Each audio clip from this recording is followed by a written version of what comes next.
Well, Timmy, we've got a new player in town. Successful businessman Michael Gregg bought a horse just a few years ago. I think it's safe to say he has well and truly got the bug. Formed a great partnership with Brad Widdup. He's bought a beautiful property at Richmond, which he's renovating into a wonderful horse property, and has become a holder in the Everest, a slot holder. Now, his grandson Lachlan runs Mulberry Racing, and I caught up with him and another Widdup for Racing Dreams. Take a look.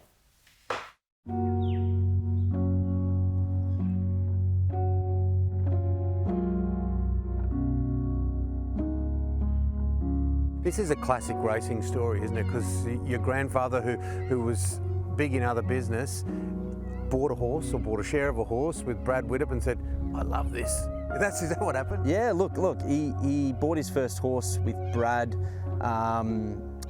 in 2019, the end of 2019, the Grundler. He's actually in one of the paddocks on the farm.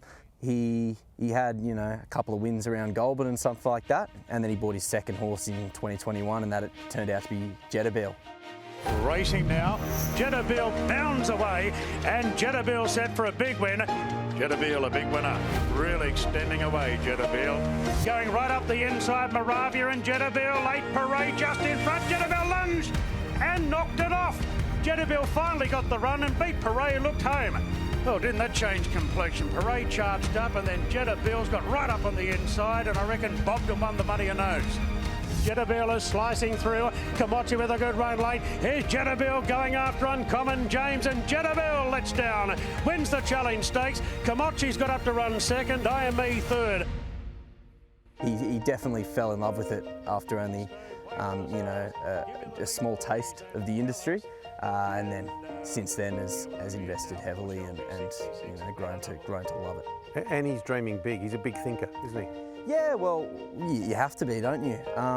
And we're kind of backing ourselves to have the success in years to come.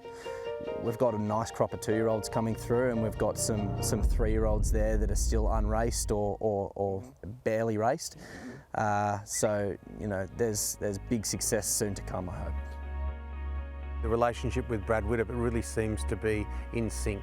Yeah, 100%. Yeah, it's a big benefit for us having a partnership and a relationship with Brad Widdup.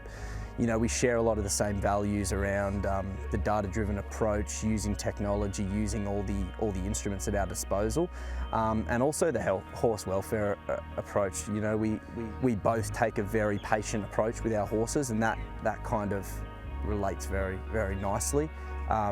It just allows us, he wants to take almost the same approach that we want to take. So it's a very easy relationship to have, and it's very beneficial for both parties. And he's a very good trainer, very underrated trainer, and so we're really happy with the current situation. So this is a really good relationship, isn't it, with your dad? And you obviously work for your dad, Brad Widdup, and Mulberry Racing. Yeah, 100%. Look, I'm a track work rider and a stable hand for Dad, and I also still go to university. I'm studying exercise and sports science, so I'm just trying to take those tools and help build a platform for Mulberry.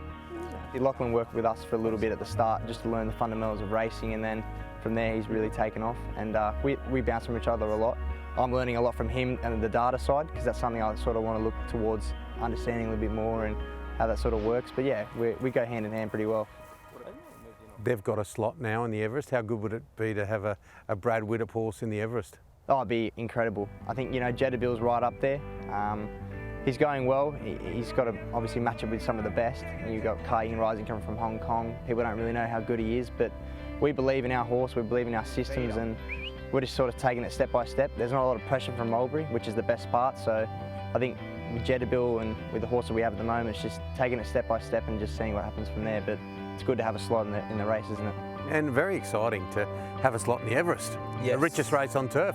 Yes, the Everest is grown to become one of the premier sprint races in the world, if not one of the biggest.